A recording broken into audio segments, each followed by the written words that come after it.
Uma pergunta, por que você acha que o falar em línguas ele é tão rejeitado em alguns contextos? Assim, o que você acha que... Porque tá lá na Bíblia, né? Eu vejo que às vezes a gente tem que dar fazer uma volta para falar que não tá, né? Sim, Mas por que você acha que ele é renegado? Assim? Justamente por ser um sinal muito, muito claro, né? Isso torna... Porque isso, de alguma forma, Douglas, quebrou a própria liturgia protestante, né? Porque, assim, você pega o protestantismo, ele tem uma renovação teológica importante, mas, é claro, não conseguiu avançar em tudo. Mas uma das coisas que Lutero levantou foi o sacerdócio universal de todos os crentes. Levantou na teoria, porque na prática isso não ocorreu nas igrejas protestantes históricas. Porque também era uma estrutura mais pesada que demoraria tempo, né? Você não muda um navio como você muda um carro, né? Exato. Era uma semente, né? Mas que... É gradativo. Sim.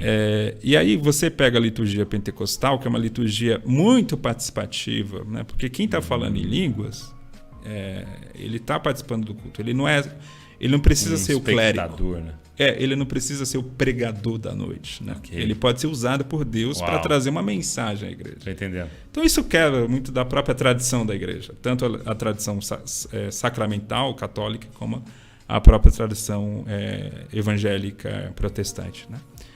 Eu acho que parte da resistência tem a ver com questões litúrgicas. Então, em outras palavras, assim, seria essa dificuldade de o controle não estar na nossa mão. Isso, justamente. De eu saber que horas começa, que horas acaba, que agora vamos fazer isso, agora vamos fazer aquilo. Justamente, né? Como assim que Deus está usando uma pessoa e se eu preparei meu sermão aqui a semana toda, né?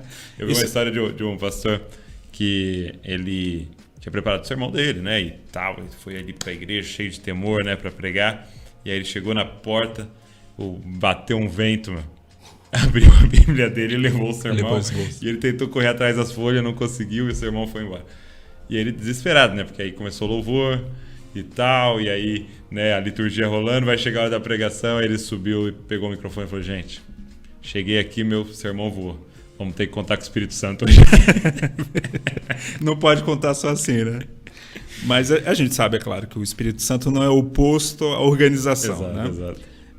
Mas quando a organização se torna rígida demais, às vezes vem esse confronto com esse lado mais solto, né? O vento que a gente não sabe de onde vem. E nem para onde vai, né? Justamente, essa falta de controle. Eu acho que parte da resistência está aí, né?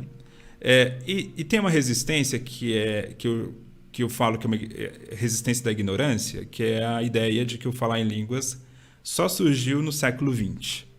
Sabe? Entendi. Nunca houve na história da igreja, de repente agora tem. Não, isso é uma ignorância histórica. Sempre houve, sim, na história da igreja. Há registros na patrística, Irineu fala, Agostinho fala. É mesmo, Agostinho? O próprio Agostinho. Irineu, no livro Contra as Heresias, né, que é um livro ali, um dos primeiros da patrística, Irineu fala claramente que na igreja havia profecias e falar em línguas estrangeiras, né? Isso está lá. Pega aquele livrinho verde da Paulo, você pode procurar, está lá. Contra as heresias. Então, assim, mas não há muitos relatos, né? Bom, tem algumas questões. Primeiro, os historiadores, os grandes historiadores cristãos da história, se você pega da Idade Média ou mesmo da Era Moderna, não eram carismáticos nem pentecostais, até porque nem existia ainda o movimento pentecostal, né? Então eles não deram ênfase nisso. Mas há um trabalho hoje, especialmente da década de 70 para cá, sendo feito de revisão histórica e mostrando que há vários textos da patrística da Idade Média e da chamada mística medieval, que é um ponto muito importante na história. Nomes como Teresa d'Ávila, por exemplo, né? O próprio Pascal, né? Que é um pouco antes. Você pega esses grandes nomes desse movimento místico, né? Porque místico aí não entenda como sinônimo de esotérico, tá? Okay. Mas sim como sinônimo de experiências palpáveis, né? Experiências marcantes com o espírito. Esse movimento teve muito o papel da profecia, do falar em línguas e da visão. Muito da visão também, né? Então, há esse trabalho histórico. É claro, ainda vai levar um tempo para isso ser consolidado, mas já tem material saindo aí bom sobre isso.